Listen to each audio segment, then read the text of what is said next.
Welcome to The Late Show, everybody. I'm your host, Stephen Colbert. Congratulations. Thank you. I understand. Hey, listen, folks, congratulations. We have a government. Putting us on equal footing with Zimbabwe. On Friday, Donald Trump announced he was signing a compromise bill to open the government for 21 days that does not include money for a border wall.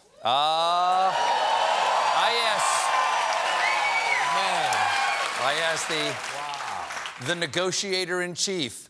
My opening offer? Give me wall. In return, you offer nothing? I accept. A pleasure arting the deal with you. Trump was frustrated that during the stalemate, the Dems stuck together, reportedly asking aides, why are they always so loyal? Yes, why are they so loyal? Do they all have tapes of each other doing peace stuff? Why? I don't. Why else? Now, not everyone out there thinks that Donald Trump folded like an origami swan. For instance, Donald Trump, who tweeted, "This was in no way a concession.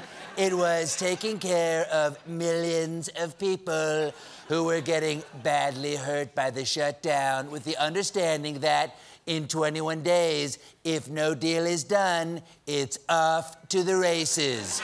And believe me, folks, I know races. Many people call me a racist. I know them. I heard that before. You heard that? I heard that before. Allegedly. You're a good fan. I like that guy. And Trump's not bluffing here. Take it from acting chief of staff and babysitter who lost 2 of them, Mick Mulvaney. Is the president really prepared to shut down the government again in 3 weeks?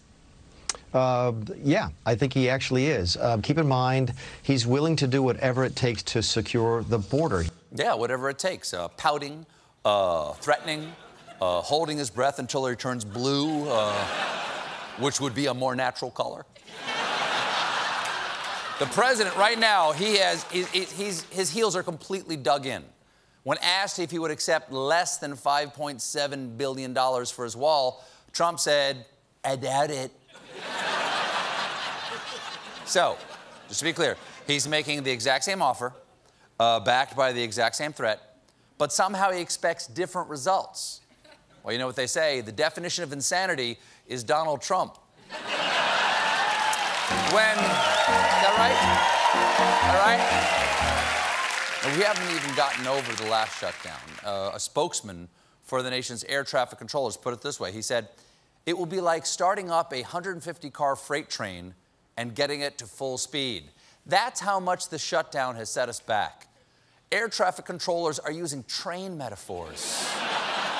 Wow. Now, sad. Over the weekend, Trump kept up his push for border security, tweeting out these alarming statistics. We are not even into February, and the cost of illegal immigration so far this year is $18,959,495,168. There are at least 25,772,342, let's say, illegal aliens, not the 11 million that have been reported for years in our country. So ridiculous, DHS. Those are some really specific numbers. In fact, that tweet, do I have this correct? That tweet scores exactly 4,394.907 on my bullcrapometer. And do we have it calibrated? Did we calibrate it? Because, you know, with the weather, when it gets cold, the bullcrapometer, very important. Here's the thing. Nobody has any idea where those numbers came from. Oh, I have an idea. It's large, it's pale, and it has a Forbes magazine imprint on it. Yeah. Do you want to fact check me? What? What? What does that mean? It doesn't mean anything. It doesn't mean anything. So if you're just making up numbers, why use something as weirdly specific as 25,772,342? As the Washington Post fact-checker tweeted, nothing screams fake numbers more than false precision. Yeah.